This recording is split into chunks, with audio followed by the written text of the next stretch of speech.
Travelling کے حوالے سے یا ٹورزم کے حوالے سے جو آپ نے نظم لکھی تھی وہ اگر سنا دیں تو وہ بڑا اچھا لگے گا لوگوں کو۔ سر میں نے تقریباً پاکستان کے کئی شہروں پر نظمیں لکھی ہیں اور پھر کوئی نہ کوئی اس کا مسئلہ جو ہے نا بیان کیا اس میں۔ یہ میرا طریقہ ہوتا ہے، یعنی اس کو لپیٹ کر بات کرتا ہوں اور پھر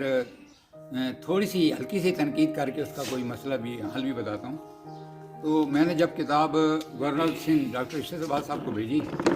تو دو نظمیں انہوں نے بہت پسند کیں، ایک وادی توبر اور ایک ایبٹ آباد۔ تو میں آپ کو ایبٹ آباد سنا دیتا ہوں کہ رب دے وے زندگی تے رواں میں ہزارے جی،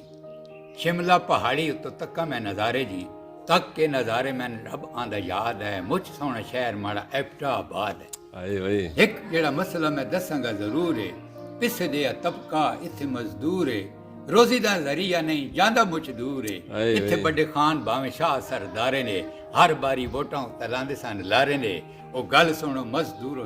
نالے سب عوام جی، موراں نال کم کرو سب دا تمام جی، او ٹھک ٹھک موراں تسی اس طرح لاؤ جی، لارے لپے ساریاں نو رل کے نساؤ جی، اللہ کرے خیر میرا پسے گا ہزارہ جی، بچ خوشحالی جی میں چمکے ستارہ جی، عمر اصغر خان ساڈی پہچان، ماڑا ماموں عارف جدون خان،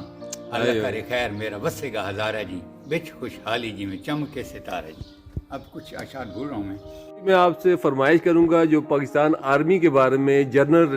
ریل شریف کے بارے میں جو نظم لکھی تھی اس کا بیک گراؤنڈ بھی بتائیں ہمیں کہ وہ کیوں لکھی تھی، وہ بھی بتائیں اور ساری یہ ڈیٹیل بھی بتائیں اور پھر ہمیں وہ نظم بھی سنائیں۔ بسم اللہ الرحمن الرحیم۔ میں جیسے پہلے عرض کیا کہ میں پسرے سپاہی ہوں اور 39 سال ٹیلی فون آپریٹر ہوں کراچی میں، سیمنٹ سازیوں میں اور اسٹیج ڈراموں میں، ٹی وی میں سیلنٹریاں،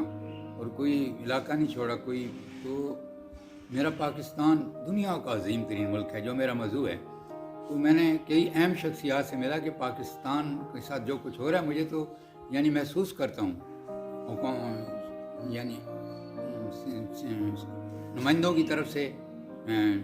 اور عہدیداروں پیروکیٹری کی طرف سے، مزدوروں کی طرف سے، کاریگروں کی طرف سے، تو پاکستان دن بدن پیچھے کیوں جا رہا۔ تو اس کے لیے پھر میں نے لکھا، گردے کا مریض تھا تو جنرل راحیل ان کے نام میں نے ایک نظم لکھی، اور یہ نظم جناب امجد اسلام امجد صاحب کی صدارت میں پڑھی، جس میں پاکستان کے بڑے شاعر جاوید انعام صاحب، جمیل فخری اور مسعود انور جو ہیں وہ ملتان والے سے کئی شعراء کرام تھے۔ تو انہوں نے جب مجھے اس نظم کو پاس کر دیا، کیونکہ میں اپنی کوئی بھی شاعری کرتا ہوں کسی اسٹیج سے پاس کراتا ہوں بجائے کہ مسودہ دکھوں،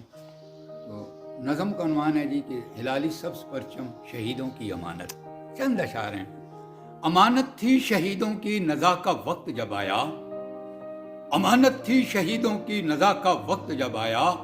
نظر ڈالی وطن پہ تو دامن جو نظر آیا، لرزتے اپنے ہاتھوں سے مجاہد کو امانت دی،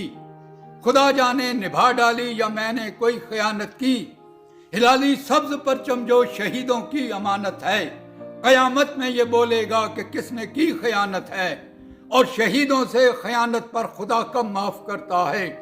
جہنم در جہنم دیکھ جب انصاف کرتا ہے، اور وطن کو لوٹ لے جو وہ، وطن کو لوٹ لے جو وہ، جہنم سے کہاں ڈرتا، جہنم سے تو پہلے خود جہنم پیٹ میں بھرتا، اور ڈنڈوت تخلص ڈنڈوت بھی شامل ہے اس میں بتلانا ضروری ہے رسوائی مقدر میں کہ جب تک رب سے دوری ہے، اور امانت ایک شہیدوں کی، امانت سانس اللہ کے، امانت ایک شہیدوں کی، امانت سانس اللہ کے، گزرے نہ خیانت میں یہ زندگانی ادھوری۔ واہ جی واہ جی، مزہ آ گیا۔ کڑیاں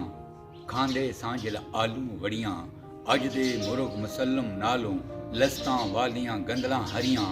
دکھ سکھ سب دے سانجے ہوندے، بستیاں سن او بھاگے بھریاں، صوفے بیڈ کلینا نالوں، سونیاں سن او پھوڑیاں دریاں، یا رب او آ وقت لٹا دے، نیتاں گلاں سن جلے کریاں، تے موٹر وے دا شاید ڈنڈوت شہراں وچ پروندا لڑی۔